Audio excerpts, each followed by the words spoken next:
ចាជំរាបសួរសួស្តីពុកម៉ែបងប្អូនទាំងអស់គ្នាហ្នឹងហើយពុកម៉ែបងប្អូនទាំងអស់គ្នាថ្ងៃនេះខ្ញុំមក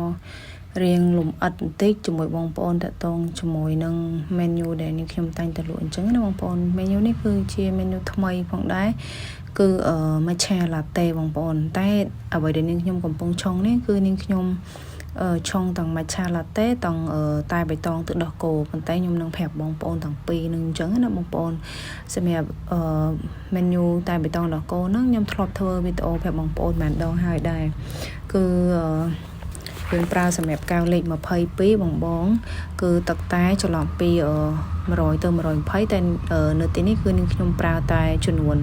100 ml ទេបន្ទាប់មកអ្វីដែលនាងខ្ញុំតែងតែខុសពីបងប្អូនបន្តិចគឺនាងខ្ញុំប្រើជាមួយនឹងម្សៅម៉ាឆាថែមមួយចុងស្លាបព្រាកាហ្វេដើម្បីឲ្យបង្កើនក្លិនតែវាកាន់តែឈ្ងុយមានរសជាតិឈ្ងុយតែជាប់អណ្ដែតឆ្ងាញ់ពិសេសជាងតែបៃតងធម្មតាអញ្ចឹងណាបងប្អូនចាសម្រាប់តែទឹកតែយើងប្រើ100 ml ជាតិផ្អែមគឺយើងប្រើផ្អែមប្រើ50 ml បងបើសិនជាភ្ញៀវគាត់50 ml ហ្នឹងគឺផ្អែម 100% បើសិនជាភ្ញៀវគាត់ផ្អែមជាងហ្នឹងឬក៏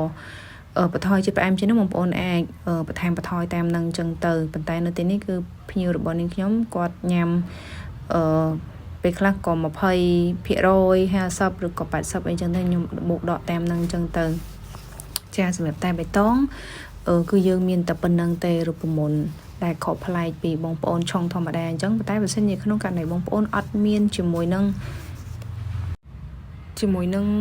ម្សៅម៉ាឆាបងប្អូនបាច់ចាំដាក់ក្បាលដែរបងប្អូនដោយសារនាងខ្ញុំមានហើយណាមួយរូបមន្តរៀនគឺយើងអាចថារៀនមកពីកន្លែងខុសគ្នាវាមានអីប្លែកពីគ្នាបន្តិចបន្តួចអញ្ចឹងណាបងប្អូនប៉ុន្តែអានេះខ្ញុំក៏ចែករំលែកកលឹះតិចទៅកាន់បងដែរអញ្ចឹងហើយមនុស្សនឹងក៏ខ្ញុំលក់ដាច់ដែរបងប្អូនភ្ញៀវគាត់ពេញចិត្តនឹងរសជាតិបែបហ្នឹងអញ្ចឹងណាហើយមួយទៀតអ្វីដែលខ្ញុំប្រាប់ថាថ្មីក្នុងថ្ងៃហ្នឹងគឺ matcha latte បងប្អូនតែឆ្ងល់ដូចខ្ញុំនៅកន្លែងខ្ញុំភាគច្រើនអ្នកដែលគាត់មកញ៉ាំ matcha latte សិតស្រីស្អាតអញ្ចឹងមិនកន្លែងខ្លះគេដាក់ matcha ស្រីស្អាតអញ្ចឹងណាខ្ញុំមកដឹងថាវាមិនដែរប៉ុន្តែអាហ្នឹងអីដែលខ្ញុំជួបភាគច្រើនអ្នកដែលញ៉ាំ matcha របៀបស្អាតហើយស្បែកគាត់គីឡូដូចកញ្ចក់អញ្ចឹងណារបៀបដូចពួកអ្នកប្រើ skin care បែបកូរ៉េអញ្ចឹងហើយទូទៅខ្ញុំជួបភ្ញៀវភាគច្រើនដែលគាត់ញ៉ាំ matcha គឺប្រភេទបែបហ្នឹងខ្ញុំមកដឹងថាអាហ្នឹងវាអាចមានកត្តាអីផ្សេងមិនទេណាប៉ុន្តែសម្រាប់ matcha និងតែបៃតងហ្នឹងក៏វាមានសារធាតុចិញ្ចឹមច្រើនដែរបងប្អូនតែឥឡូវយើងមកដល់របៀបឆុង matcha latte ម្ដងបងប្អូនសម្រាប់ឆុង matcha latte សម្រាប់កៅលេខ22គឺនាងខ្ញុំប្រើម្សៅ matcha ចំនួន1ស្លាបព្រាកាហ្វេហើយថែមមួយចុងស្លាបព្រាកាហ្វេទៀតបងប្អូន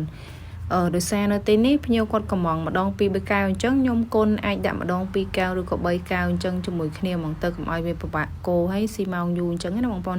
ប៉ុន្តែបើបងប្អូនធ្វើសម្រាប់មួយកែវសម្រាប់កែវលេខ22គឺយើងប្រើម្សៅ matcha 1ស្លាបព្រាកាហ្វេនិងថែមមួយចុងស្លាបព្រាទៀត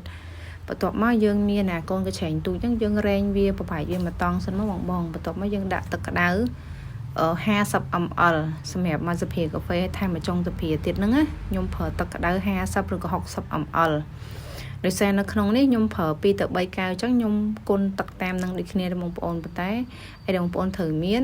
បងប្អូនមានប្រដាប់គោម៉ាឆាហ្នឹងណាបងប្អូនប្រដាប់គោម៉ាឆាហ្នឹងវាជំនួយបានច្រើនដែរបងប្អូនពីមុន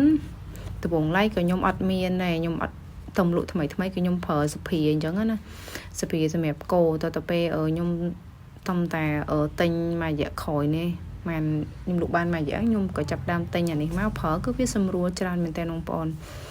វាសម្រួលដល់ការកោម៉ាឆាគឺវាបានម៉ាឆាហ្នឹងបែកម៉ត់ល្អអញ្ចឹងណាបងប្អូនបន្ទាប់ពីយើងកូរម្សៅម៉ាឆាជាមួយនឹងទឹកក្តៅលេខហើយឥឡូវយើងមកផ្សំគ្រឿងរបស់matcha latte នឹងម្ដងទឹកដោះគោស្រស់បងប្អូនអាចប្រើម៉ូតអីក៏បានមកអីក៏បានដែរnhưng ខ្ញុំប្រើនេះគឺចំនួន100 ml បងប្អូនទឹកដោះគោស្រស់គឺ100 ml ហើយនៅទីនេះគឺភ្ញៀវនឹងខ្ញុំគាត់មានកំងជាជាតិផ្អែមផ្សេងគ្នាទាំងដែរអញ្ចឹងកុំឲ្យខុសកុំឲ្យច្រឡំគឺនេះខ្ញុំតែងជា sticker ទូចអញ្ចឹងបងប្អូនយើងដាក់បិទជាតិផ្អែមមក10-20% អីតាមហ្នឹងទៅកុំឲ្យវាបើសិនយើងសរសេរ first នៅលើហ្នឹងហ្មងបទពិសោធន៍របស់ខ្ញុំទិញខ្ញុំយកអា first ដែលទៅសេមកជាប់ឯងប៉ុន្តែជាក់ស្ដែងនៅពេលដែលវាត្រូវទឹក គឺវាអាលីចិត្តហ្វឺនឹងដូចគ្នាអញ្ចឹងទៅយើងប្រើกระดาษដូចនាងខ្ញុំទៅគឺវា 100% ហ្មងដឹងតែភ្ញៀវគាត់ញ៉ាំអត់ច្រឡំទេបង